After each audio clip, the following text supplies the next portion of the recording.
அன்புள்ள மாணவர்களே வணக்கம். எது, எங்கே, எப்போது வரும்? பகுதி 3. நகர, நகர, நகர வேறுபாடுகள். இக்காணொளியில் நகர, நகர, நகர என்னும் ஐங்கொலி எழுத்துக்களின் பெயர்களைப் பற்றி பார்க்க உள்ளோம். அந்த எழுத்துக்களை உச்சரிக்கும் முறைகள் பற்றி பார்க்க உள்ளோம். அவை எங்கே, எப்படி, எப்போது வரும் என்பதைப் பற்றியும் நாம் பார்க்க உள்ளோம். அந்த எழுத்துக்கள் எங்கே, எப்போது, வாரா என்பதைப் பற்றியும் நாம் விளக்கமாகவும் தெளிவாகவும் பார்க்க உள்ளோம். முதலில் அந்த 3 எழுத்துக்களின் பெயர்களைப் பற்றி பார்ப்போம். இந்த 2 சுழிகளை உடைய நகரத்தை இரு சுழி நகரம், 2 சுழி நகரம், சின்ன நகரம், ரன்னகரம் என்று சொல்வார்கள். இந்த 3 சுழிகளை உடைய நகரத்தை முச்சுழி நகரம், 3 சுழி நகரம், பெரிய நகரம், டன்னகரம் என்று சொல்வார்கள். இந்த நகரத்தை தன்னகரம் என்று சொல்வார்கள்.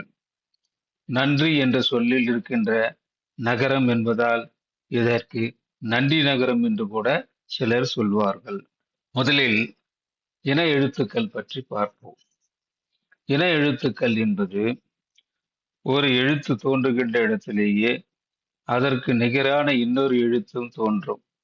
அதைத்தான் இணை எழுத்து என்று சொல்வார்கள். இங்கு பாருங்கள், காங்கா ஒரு இனத்தை சார்ந்தவை, சாஞ்சா ஒரே இனத்தை சார்ந்தவை, டானா ஒரு இனத்தை சார்ந்தவை, தானா ஒரு இனத்தை சார்ந்தவை, பாமா ஒரு இனத்தை சார்ந்தவை, ரானா ஒரு இனத்தை சார்ந்தவை. அதனால்தான் இந்த 3 வகையான நகரங்களுக்கு இவ்வாறு பெயர்கள் வந்துள்ளன. தன்னகரனா என்று சொல்லுவோம். தகரத்திற்கு பிறகு இந்த நகரம் வருவதால் இதை தன்னகரனா என்று சொல்லுகிறோம்.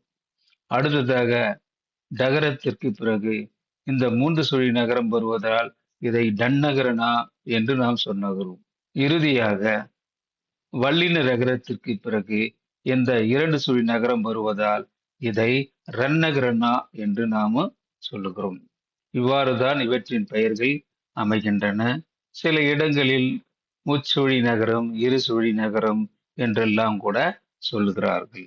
அடுத்ததாக இந்த 3 வகையான நகரங்கள் தோன்றும் முறை பற்றி நாம் பார்ப்போம். இந்த இருசுழி நகரம் ஒலிக்கும் போது நாக்கு மேல் அன்னத்தை தொடும். அதாவது நாக்கு மேல் அன்னத்தை தொடும்போது இந்த 2 சுழி நகரம் தோன்றும். முச்சுழி நகரம் இந்த எழுத்தை ஒலிக்கும் போது நாக்கு மேல் அன்னத்தின் நடுப்பகுதியை தொடும். நாக்கு மேல் அன்னத்தின் நடுப்பகுதியை தொடும்போது இந்த முச்சுழி நகரம் தோன்றுகின்றது. அடுத்ததாக நன்றி நகரம்.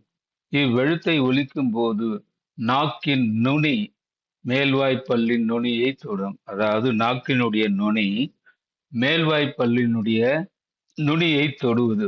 இவ்வாறு தொடும்போது இந்த தன்னகரனா தோன்றும்.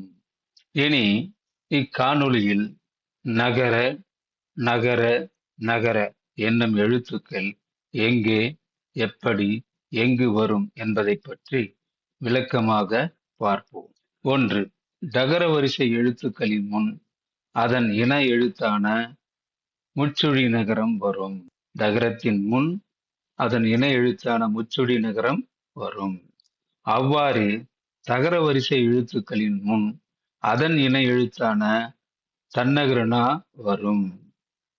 அவ்வாறு ரகர வரிசை எழுத்துக்களின் முன் அதன் இனமான இருசுழி நகரம் வரும்.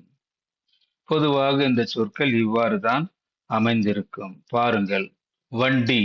வண்டி என்று சொல்லும்போது டகரத்தின் முன் முச்சுழி நகரம் வந்திருப்பதை பார்க்கலாம். அவ்வாறே நண்டு என்று சொல்லும்போது டகரத்தின் முன் முச்சுழி நகரம் வந்திருப்பதை பார்க்கலாம்.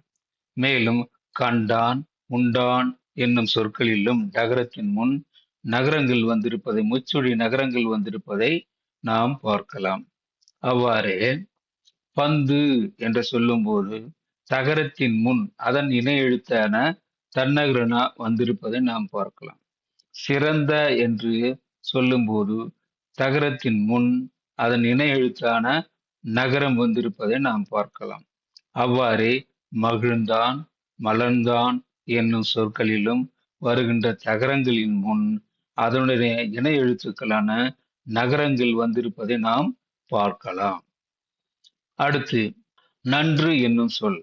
இதில் ரகரம், வல்லின ரகரம், அதற்கு முன் அதன் இணை எழுத்தான இருசுழி நகரம் வந்திருப்பதை நாம் பார்க்கலாம். அவ்வாறு நன்றி என்னும் சொல்லின் முன் அதன் இணை எழுத்தான இருசுழி நகரம் வந்திருப்பதை பார்க்கலாம். இவ்வாறு தான் சென்றான், வென்றான் என்னும் சொற்களின் முன்னால் கூட அவற்றின் இணை எழுத்துக்களான இருசுழி நகரங்கள் வந்திருப்பதை நாம் எனவே தகர வரிசை எழுத்துக்களின் முன் இணை எழுத்தான இன் வரும். அவ்வாறு தகர வரிசை எழுத்துக்களின் முன் அதன் இணை எழுத்தான இன் தன்னருணா வரும்.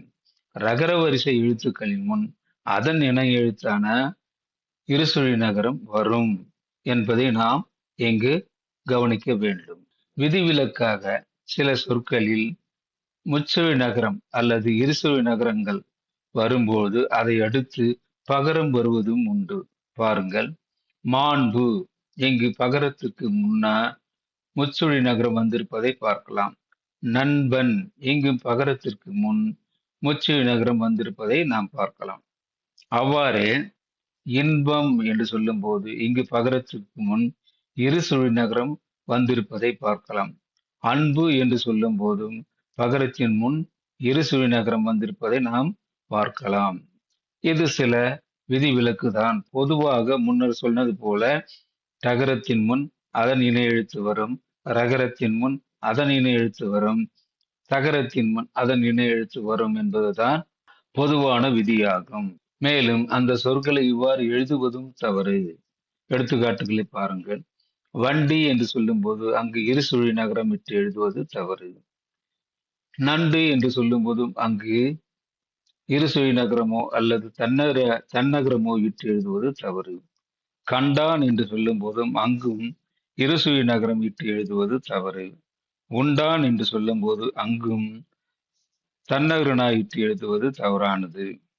அடுத்ததாக பந்து என்று சொல்லும் போதும் சிறந்த என்று சொல்லும் போது இருசுழி நகரங்களை இட்டு எழுதுவது தவறானது.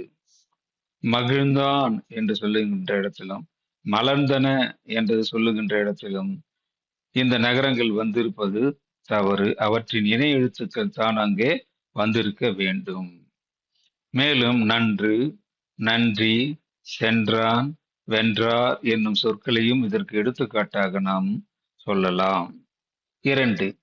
நகர, நகர, நகர என்னும் எழுத்துக்களை இரட்டித்து வரும்போது அதே எழுத்துக்கள் தாம் இரட்டித்து வரும். எனவே இந்த 3 வகையான நகரங்கள் சொற்களின் இடையில் இரட்டித்து வரும். அப்படி வரும்போது அதே எழுத்துதான் இரட்டித்து வருமே ஒழிய வேறு எழுத்துக்கள் மாறி இரட்டித்து வராது. பாருங்கள், இன்ன என்று வரலாம், இன்ன என்று வரலாம், இன்ன என்றுதான் வரும். அவை மாறி வாரா. எடுத்துக்காட்டுகளை பாருங்கள்.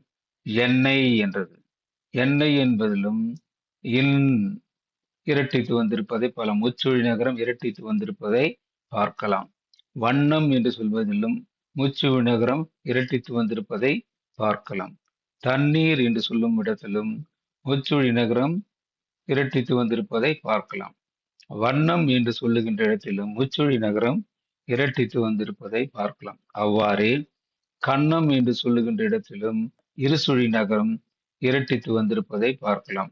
அன்னம், மன்னன், மின்னல் என்னும் இடங்களிலும் கூட இருசுழி நகரங்கள் இரட்டித்து வந்திருப்பதை பார்க்கலாம். மேலும் 500 என்று சொல்லுகின்ற இடத்தில் தன்னகரனா இரட்டித்து வந்திருப்பதை பார்க்கலாம். வெந்நீர் என்பதிலும் தன்னகரனா இரட்டித்து வந்திருப்பதை பார்க்கலாம்.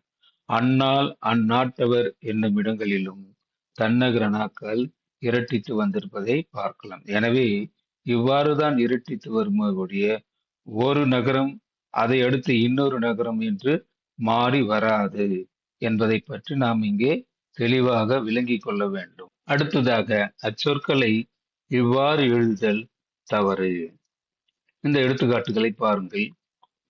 எண்ணெய் என்று சொல்லுகிறோம். பொதுவாக இவ்வாறுதான் எழுதுகிறார்கள் நிறைய மாணவர்கள். எண்ணெய் என்று சொல்லும்போது எல் கூட்டல் நெய். எனவே நை வரக்கூடாதுங்க, நெய் என்று வர வேண்டும். வண்ணம் என்பதிலும் முச்சுழி நகரம் இருசுழி நகரம் கலந்து வரக்கூடாது. தண்ணீர் என்று சொல்லுகின்ற இடத்திலும் இரண்டும் கலந்து வரக்கூடாது. வண்ணம் என்று சொல்லுகின்ற இடத்திலும் இரண்டு நகரங்களும் கலந்து வரக்கூடாது. கன்னம் என்கின்ற சொல்லையும் அன்னம் என்னும் சொல்லையும் மன்னன் என்னும் சொல்லையும் மின்னல் என்னும் சொல்லையும் நாம் இதற்கு எடுத்துக்காட்டாக சொல்லலாம். மின்னல் என்பதில் தன்னகரனா வந்திருப்பது அது தவறு. 500 என்று சொல்லும் போதும் 5 கூட்டல் 100. எனவே அங்கு தன்னகரனாதான் இரட்டித்து வர வேண்டுமே ஒழிய ஒருபோதும் இருசுழி நகரங்கள் இரட்டித்து வாரா. வெந்நீர் என்று சொல்லும்போது வெம் கூட்டல் நீர் என்று எழுதுவது தவறு. வெந்நீர் என்று தன்னகரனா இரட்டித்து வரும்படி எழுத வேண்டும். அந்நாள் என்று சொல்லும் போதும் தன்னகரனா வர வேண்டும். அந்நாட்டவர் என்று சொல்லும் போது தன்னகரனா வர வேண்டும். 3. தன்னகரம் என்னும் நகரம். தன்னகரம் என்று சொல்லக்கூடிய நகரம் மட்டுமே சொல்லின் முதல் எழுத்தாக வரும். இந்த 3 நகரங்களில் தன்னகரனா மட்டுமே சொல்லின் முதல் எழுத்தாக வரும். நன்றி, நாய், நிலம், நீர், நுங்கு, நூறு, நெகிழி, நேர்மை, நையாண்டி, நொந்தா, நோய் என்னும் சொற்களை இதற்கு எடுத்துக்காட்டுகளாக சொல்வார். இந்த சொற்களில் அனைத்திலுமே நகரம் முதல் எழுத்தாக வந்திருப்பதை பார்க்கலாம். அதே சொற்களை இவ்வாறு எழுதுவதும் தவறானது. பாருங்கள், நன்றி என்கின்ற இடத்தில் இருசுழி நகரம் வரக்கூடாது. ஞாய் என்று சொல்ல இடத்தில் ஞாய் என்று எழுதக்கூடாது. நிலம் என்பதிலும் இருசுழி நகரங்கள் வரக்கூடாது. நீங்கள் என்று சொல்லும் போதும் இருசுழி நகரம் வரக்கூடாது. நுங்கு, நூறு, நெகிழி, நேர்மை என்ன இடங்களிலும் இருசுழி நகரமோ அல்லது முச்சுழி நகரமோ இட்டு எழுதுவது தவறானது. நையாண்டி, நந்தா, நோய் என்னும் இடங்களிலும் இந்நகரங்களை இட்டு எழுதுவது தவறானது. அங்கு அனைத்திலுமே தன்னகரனாதான் சொற்களின் முன் வறுமை ஒழிய மற்ற நகரங்கள் ஒருபோதும் சொற்களின் முன் வாரா. 4. என் அதாவது இன் என்னும் எழுத்துக்கள் சொற்களின் இறுதி எழுத்துக்களாக வரும். அதாவது இந்த 2 எழுத்துக்களும் சொற்களின் இறுதியில் வரும். பொதுவாக தன்னகரனா சொற்களில் இறுதியில் இக்காலத்தில் வருவதே இல்லை. இருந்தாலும் பழங்காலத்தில் வந்ததாக சொல்லுகிறார்கள்.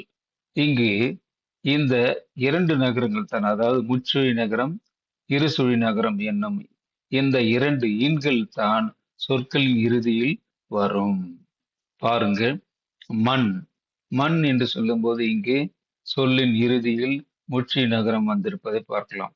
அவ்வாறே பண், கண், புண் என்னும் சொற்களை இதற்கு எடுத்துக்காட்டாக சொல்லலாம். ராமன் என்று சொல்லுகின்ற இடத்தில் இருசுழி நகரம் வந்திருப்பதை பார்க்கலாம். ராமன், கண்ணன், மன்னன், முருகன் என்று சொல்லுகின்ற இடத்தில் 2 சுழி நகரங்கள் வந்திருப்பதை பார்க்கலாம். அடுத்ததாக ஆண்பால் வினைமுற்றுக்கள். ஆண்பால் வினைமுற்றுக்கள் வரும்போது அங்கே இறுதியில் வருகின்ற நகரம் இருசுழி நகரமாகத்தான் இருக்கு. ஏனென்றால் அன் என்பது ஆண்பால் விகுதியாகும். பார்த்தான், கண்டான், வந்தான், படித்தான் என்னும் சொற்களை இவற்றுக்கு எடுத்துக்காட்டாக சொல்லலாம். 5. ஆண் பாலின் விகுதிகளான அன், ஆண் என்னும் விகுதிகளில் இந்த இருசுழி நகரம் தான் வரும். ஏனென்றால் ஆண்பால் விகுதிகள் அன், ஆண் என்பன. அவற்றில் வருகின்ற இன் என்பன இருசுழி நகரங்களாகத்தான் இருக்கும். எடுத்துக்காட்டுகளை பாருங்கள். ஆண்பால் பெயர் சொற்கள் நண்பன், தோழன், முருகன், செல்வன். இதில் வருகின்ற நகரங்கள் அனைத்துமே இருசுழி நகரங்களாக இருப்பதை பார்க்கலாம். அன் நகரங்கள் அந்த சொற்கள் ஆண் பாலை குறிக்கின்றன என்பதையும் பார்க்கலாம். அடுத்ததாக ஆண்பால் வினைமுற்றுக்கள் வரும்போதும் இவ்வாறுதான் வரும். எழுதினான். இங்கு ஆண் என்பது ஆண்பால் வினைமுற்று வந்துள்ளதை பார்க்கலாம். சென்றான் என்பது வந்துள்ளது. மகிழ்ந்தான் என்று சொல்லும் போது வந்திருக்கு. பெற்றான் என்று சொல்லும் போது வந்திருக்கு. அப்படி அல்லாமல் பெற்றனன், மகிழ்ந்தனன், சென்றனன், எழுதினன் என்று வரும்போது கூட ஆண்பால் விகுதியான அன் என்பது வரும். அதில் வருகின்ற நகரம் இருசுழி நகரமாகத்தான். 6. நான், என், தான், தன் என்னும் சொற்களின் இறுதியில் இருசுழி நகரம் என் என்னும் ரன்னகரம்தான் வரும். அதனுடன் வேற்றுமை உருவுகள் வரும்போது அந்த நகரம் மாறுபட்டு வராமல் அந்த நகரமே தான் வரும். பாருங்கள், தன்மை பெயர்களான நான், நான், நாங்கள் என்பதன தன்மை பெயர்கள். அந்த தன்மை பெயர்களில் வரும்போது நான் என்கின்ற தன்மை பெயர், அதில் நான் இறுதியில் இருசுழி நகரம் வந்திருப்பதை பார்க்கலாம். அதோடு இந்த வேற்றுமை உறுப்புகள் சேரும்போது எப்படி மாறுகின்றன என்பதை பார்க்கலாம். நான் கூட்டல் ஐ என்னை என்று அது வரும். அங்கு எண் என்பதிலும் அந்த இருசுழி நகரம் வந்திருக்கிறது. எனவே அதனோடு வேற்றுமை உறுப்பு சேரும்போது என்னை என்று இரட்டித்து இருப்பதை பார்க்கலாம். இருசுழி நகரம் அங்கே இரட்டித்து வந்துள்ளதை பார்க்கலாம். நான் கூட்டல் ஆள் என்னால், இங்கு இருசுழி நகரங்கள் வந்துள்ளன. நான்கு கூட்டல் கு எனக்கு இருசுழி நகரம் வந்துள்ளது. நான் கூட்டல் அது எனது என்று சொல்லும் போது இருசுழி நகரம் வருகிறது. மேலும் தான், தன் என் இடைச்சொற்கள், அந்த இடைச்சொற்களோடு வேற்றுமை உறுப்புகள் சேர்ந்து வரும்போது எப்படி வரும்? தான் என்பதிலும் தன் என்பதிலும் கூட இருசுழி நகரங்கள் தான் வரும். மேலும் அவற்றோடு வேற்றுமை உறுப்புகள் சேர்ந்து வரும்போது எப்படி வரும் என்பதை பார்ப்போம். தான் கூட்டல் ஐ தன்னை, இங்கு தன் என்று மாறுகிறது. அங்கு வந்தாலும் கூட அந்த நகரம் மாறவில்லை. தான் கூட்டல் ஆள் தன்னால், தன்னால் இங்கு இருசுழி நகரங்கள் வந்துள்ளன. தான் கூட்டல் கு தனக்கு இருசுழி நகரம் வந்துள்ளது. தான் கூட்டல் அது தனது இருசுழி நகரம் வந்துள்ளது. எனவே நான், என், தான், தன் என்னும் சொற்களின் இறுதியில் வருகின்ற நகரங்கள் எப்போதுமே இருசுழி நகரமாகத்தான், இன் என்னும் இருசுழி நகரமாகத்தான் இருக்கும் என்பதை நாம் கவனிக்க வேண்டும். 7. கின்று என்னும் நிகழ்காலத்தை காட்டும் இடைச்சொல் வரும் முற்றுக்களில் இன் தான் வரும். அதாவது கின்று என்பது நிகழ்காலத்தை காட்டுகின்ற ஒரு இடைச்சொல். கிறு, கின்று, ஆனென்று என்று சொல்வார்கள். அதில் கின்று என்ற நிகழ்காலத்தை காட்டுகின்ற இடைச்சொல்லும் வரும். அந்த இடைச்சொல்லில் வருகின்ற நகரம் எப்பொழுதுமே இருசுழி நகரமாகத்தான் இருக்கும். அந்த இடைச்சொல்லை பெற்று வருகின்ற வினைமுற்றுக்கடிகளும் அந்த நகரம் மாறுபடாமல் வரும். பாருங்கள், வருகின்றேன் தன்மை ஒருமை, இதில் நகரம் வந்திருப்பதை பார்க்கலாம். வருகின்றோம் தன்மை பன்மை, தன்மை பன்மை, அங்கும் இருசுழி நகரம் வந்திருப்பதை பார்க்கலாம். வருகின்றாய், வருகின்றீர்கள், இந்த சொற்களிலும் இருசுழி நகரங்கள் வந்திருப்பதை பார்க்கலாம். மேலும் படற்கையில் வருகின்ற வினைமுற்றுக்களில் கூட அவ்வாறு தான் இருக்கும். பாருங்கள், வருகின்றான் ஆண்பால், வருகின்றாள் பெண்பால், வருகின்றார் பலர்பால், வருகின்றார்கள் பலர்பால். வருகின்றார் என்பது மரியாதை பன்மை என்று கூட நாம் சொல்லலாம். வருகின்றார்கள் பலர்பால், வருகின்றது ஒன்றன்பால், வருகின்றன பலவின்பால். இப்படி வருகின்ற வினைமுற்றுக்களில் கூட அதில் வருகின்ற நகரம் எப்பொழுதுமே இருசுழி நகரங்களாகத்தான் இருக்கும். அச்சொற்களை இவ்வாறு எழுதுதல் தவறு. எடுத்துக்காட்டுகளை பாருங்கள். வருகின்றேன் என்று சொல்லும்போது மூச்சு நகரம் விட்டு எழுதுவது தவறு. வருகின்றோம் என்று சொல்லும்போது தன்னகரனாயிட்டு எழுதுவது தவறு. வருகின்றாய் என்பதிலும் தன்னகரனாயிட்டு எழுதுவது தவறு. வருகின்றீர்கள் என்று சொல்லில் முச்சொலி நகரமிட்டு எழுதுவது தவறானது. 8. தனிக்குறிலை அடுத்து இன் அல்லது இல் என்னும் எழுத்துக்களை இறுதியாக உடைய சொற்களுடன் நகரத்தை முதலில் உடைய சொல் வந்து சேரும்போது இன் என்பது இரட்டித்து வரும். அதாவது தனிக்குறில் எழுத்து, அதை அடுத்து முச்சுழி நகரம் அல்லது கீழ்நோக்கிய நகரம். இந்த முச்சுழி நகரமான இன், கீழ்நோக்கிய நகரமான இல் என்னும் எழுத்துக்களை இறுதியாக உடைய சொற்கள் வரும்போது அந்த சொல்லுடன் நகரத்தை முதலில் உடைய சொல் வந்து சேரும்போது அங்கே இரு சுழி நகரமான இன் என்பது இரட்டித்து வரும். இதுதான் தனிக்குறிலை எடுத்து வரும் சொற்கள் என்பதற்கு எடுத்துக்காட்டு பாருங்கள். மண், கண், கல், எல் என்பதை சொல்லலாம். மண் என்பதில் முதலில் உள்ள எழுத்து குறிலாக இருப்பதை பார்க்கலாம். கண் என்பதிலும் முதலில் உள்ள எழுத்து குறிலாக இருப்பதை பார்க்கலாம். கல் என்பதிலும் முதலில் உள்ள எழுத்து குறிலாக இருப்பதை பார்க்கலாம். எல் என்பதிலும் முதலில் உள்ள எழுத்து குறிலாக இருப்பது. இதைத்தான் தனிக்குறிலை எடுத்து வருகின்ற நகரங்கள் நாம் சொன்னோம். தனிக்குறிலை எடுத்து வருகின்ற முச்சுழி நகரம் அல்லது கீழ்நோக்கிய நகரம் என்று நாம் சொல்லுகிறோம். இப்படி வரும்போது நகரத்தை முதலில் உடைய சொல் இந்த சொற்களுடன் சேரும் போது அதில் முச்சுழி நகரம் இரட்டித்து வரும் என்பதுதான் விதி, இலக்கண விதி, புணர்ச்சி விதி. இங்கே பாருங்கள், எழுத்துக்காட்டுகளை பாருங்கள். விண் கூட்டல் நிலா, விண்ணிலா என்று வருகிறது. விண் என்பது இங்கு வி என்பது தனிக்குறள், அதை எடுத்து முச்சுழி நகரம் வந்துள்ளது. அந்த சொல்லுடன் நகரத்தை முதலில் உடைய நிலா என்னும் சொல் வந்து சேர்கிறது. அப்படி சேரும்போது விண்ணிலா என்று இங்கே முச்சுழி நகரங்கள் இரட்டித்து வந்திருப்பதை நாம் பார்க்கலாம். அடுத்ததாக எல் கூட்டல் நெய், எல் கூட்டல் நெய், எல் கூட்டல் நெய், எண்ணெய் என்று வருகிறது. எல் என்பதிலும் எ என்பது தனிக்குறள், அதை அடுத்து லகரம், கீழ்நோக்கிய லகரம் வந்திருப்பதை பார்க்கலாம்.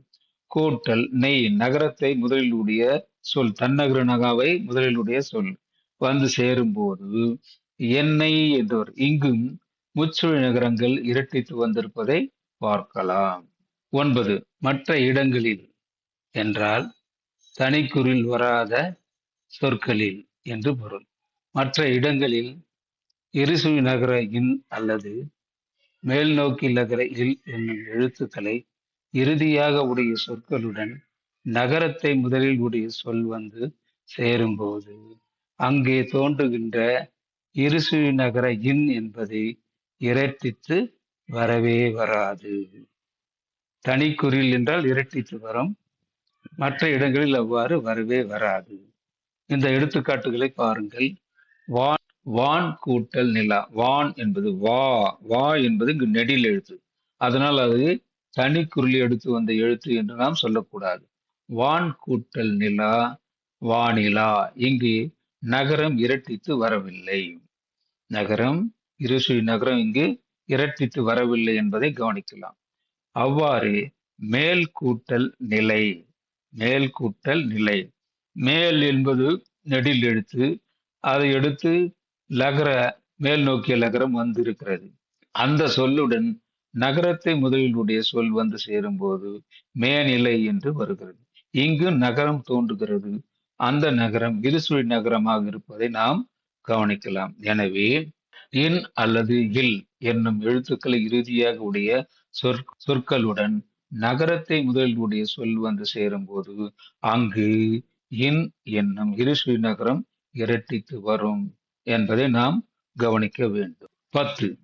தனிக்குறிலை அடுத்து, தனிக்குறிலை அடுத்து முன்பு சொன்னது போல தனிக்குறிலை அடுத்து முச்சுழி நகரம் அல்லது மகரம் அல்லது இருசுழி நகரம், இன் என்னும் முச்சுழி நகரம், இம் என்னும் மகரம், இன் என்னும் இருசுழி நகரம் எழுத்துக்கள் வரும் மை விகுதி பெற்ற பண்பு பெயர் சொல்லுடன் நகரத்தை உடைய சொல் வந்து சேரும் போது இந்த 3 வகையான நகரங்கள் இரட்டித்து வரும்.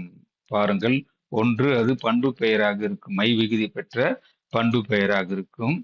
அடுத்ததாக தனிக்குறிலை அடுத்து முச்சுழி நகரமோ மகரமோ அல்லது நகரமோ வரும் சொற்களாக அந்த சொற்கள் இருக்கு.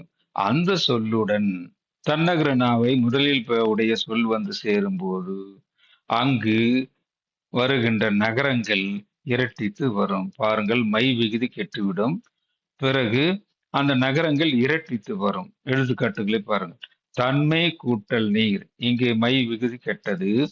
தன்மையில் உள்ள முட்சி நகரம் இரட்டித்து தண்ணீர் என்று வருகிறது. இங்கே முற்று நகரம் இரட்டித்து வந்திருப்பதை பார்க்கலாம். அடுத்ததாக வெம்மை கூட்டல் நீர், வெந்நீர் என்று வருகிறது. மை விகுதி கெட்டது.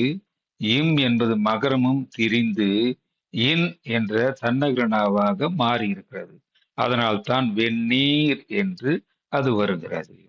இங்கு தன்னகரனா இரட்டித்து வந்திருக்கிறது. அடுத்து நன்மை கூட்டல் நீர், நன்னீர். நன்மை கூட்டல் மை விகுதி கெட்டது. அடுத்து நகரம், இருசுழி நகரம் இருக்கிறது. அந்த நகரத்தோடு தன்னகரனா சேரும்போது அந்த நகரமும் இருசுழி நகரமாக மாறி வந்திருப்பதை பார்க்கலாம். எனவே தான் இங்கு இருசுழி நகரங்கள் இரட்டித்து வந்திருக்கின்றன என்று சொல்வோம்.